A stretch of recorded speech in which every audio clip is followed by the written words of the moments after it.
There was a fairly major change in Nintendo's senior personnel that went unnoticed, and I just wanted to take a moment to shine a spotlight on it and to look at what it might show about the state of Nintendo at the moment, particularly with regard to its international leadership team.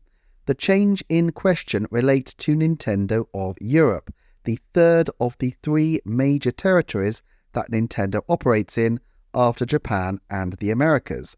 Specifically, the head of Nintendo Europe, Stephen Boll, is retiring after 35 years at the company. His replacement, Luciano Pereira Lopez, is also a long-time Nintendo veteran, having joined in 1994, so already having 3 decades of loyal service under his belt.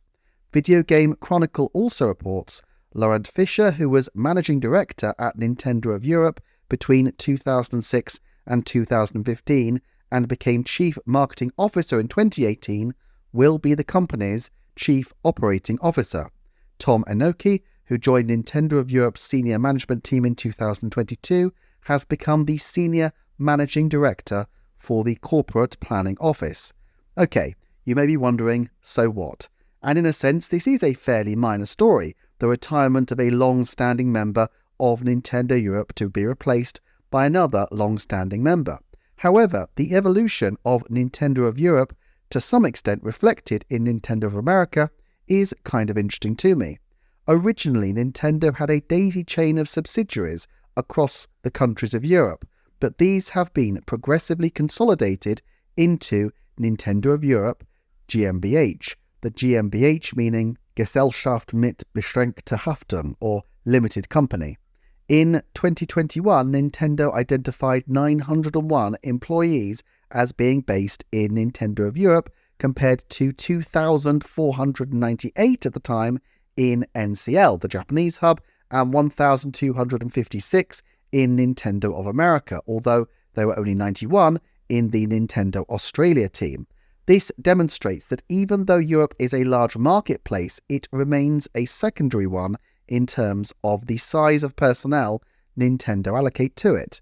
In fact, during the dark days of the Wii U, a substantial number of people, around 130 in fact, were made redundant by Nintendo. Largely, it appears, because of a decision to employ third-party translators and such like. However, as it's become more centralised organisationally, the personnel has gone in the opposite direction. For 18 years, from 2000 to 2018, Nintendo of Europe was under the leadership of Satoru Shibata. Just as Nintendo of America was led by a Japanese leader until Reggie Fils-Aimé overturned the tea table, this seems to reflect Nintendo's institutional caution about its senior leaders, but may also demonstrate that there just wasn't exceptionally senior talent outside of Japan until that point. After all, while Reggie was an outside hire, if your default is to look for people with 3 decades of experience within your existing company, well, it's only relatively recently that Nintendo has had experience of operating in some continents for 3 decades and beyond. Note that Nintendo's now largely defunct Korean division was still led by the Japanese Fukuda Hiroyuki. But the upshot is that with Mr. Boll and now the Spanish Mr. Pereira Lopez, as well as Nintendo of America's Doug Bowser, Nintendo's leadership teams are looking more reflective of the regions they're selling into. Of course, this might not mean too much unless Nintendo of Europe has a degree of operational independence, and it's not completely clear how much this is the case. Former NOA employees Kit and Krista have remarked that towards the end of their time at Nintendo in particular, and perhaps driven by COVID or perhaps due to the success of the Switch, marketing became a more centralised endeavour, and it appears that certain things were harder to enact as a result. Who is the head of marketing across the whole of Nintendo? Why, that would be Nintendo of Europe's longtime former boss, Satoru Shibata, who presumably after 18 years in the post in the European markets, knows very well how European markets behave and can anticipate most marketing issues. And it certainly seems to have followed that things like Nintendo Directs have become far more standardised, without room for individual regional heads like Reggie Fils-Aimé or Satoru Shibata to get their time in the sun any longer. Then again, it's not just marketing that Nintendo of Europe do.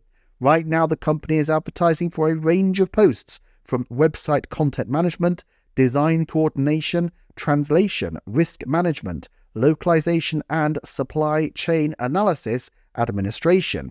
Presumably, the management of supply chains, though, would be relatively stable and governed by long-term contracts, while localization and translation would also have bespoke teams. Nintendo even has a technology development office in Paris, the Nintendo European Research and Development Group, who go by the perhaps unflattering acronym of NERD.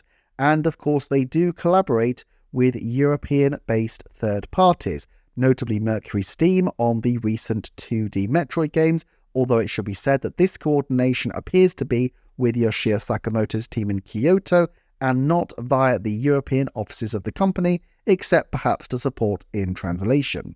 Finally, of course, there is a financial responsibility with Mr. Pirani Lopez from a financial background, and I've seen it said that Stefan Boll also came via this route, though as far as I can tell, he was the head of Nintendo of France as far back as 2003. That said, Satoru Shibata is still chair of the supervisory board of Nintendo of Europe, and none of Nintendo's regional directors seem to have achieved the same latitude that Reggie Fils-Aimé had in terms of setting the direction of their parts of the company. If anything, this seems to just consolidate the importance of Satoru Shibata at the top of the Nintendo pyramid, given that he is likely to exert even more influence over the relatively green NOE heads at the time of launching a new console generation, and it seems unlikely that we will see anyone from Nintendo of Europe crossing over into the Japanese board anytime soon. And while this may seem a little authoritarian on the part of the Japanese part of the company, one only has to be reminded of Sega in the 90s to see that this is overall pretty sensible. At this time, the American and Japanese wings of Sega were so far apart that the Americans had even developed their own system, the 32X, that was separate from the Sega of Japan team, who were committed to the Sega Saturn. This was just one of the causes of the absolute chaos faced by Sega in these years, and I think it's something Nintendo is very wise to avoid by only very gradually promoting its talent from within after a very, very long period of apprenticeship and keeping a strong sense of unity between its Japanese and international branches. Incidentally, one of the other changes of late that doesn't deserve its own video, but someone drew my attention to in the comments recently, was the change of name of ND Cube to Nintendo Cube. It's kind of interesting that Nintendo's developers, even their first-party ones, retain their own individual identities, and I wonder if there was a specific reason for deciding to make the change. They state that it's a matter of thanks for Nintendo's continued patronage, which is, I guess, plausible, but it still seems a little odd to me. Most likely, I would suspect, is that having Nintendo's name in their company title makes it a little bit easier to recruit, or perhaps the group just felt like they wanted to feel more of a whole with the rest of Nintendo's development efforts. It's curious, though, that teams like Retro Studios and Next Level Games have, at least for the time being, retained their individual identity and haven't been absorbed as the Entertainment Planning and Development Austin Studio or Vancouver Studio, what have you. Keep an eye out for more videos deep diving Nintendo's personnel, such as these on screen right now. Meanwhile, thank you so much for watching. Particular thanks to members of my Patreon, and I will see you next time for another Nintendo Forecast.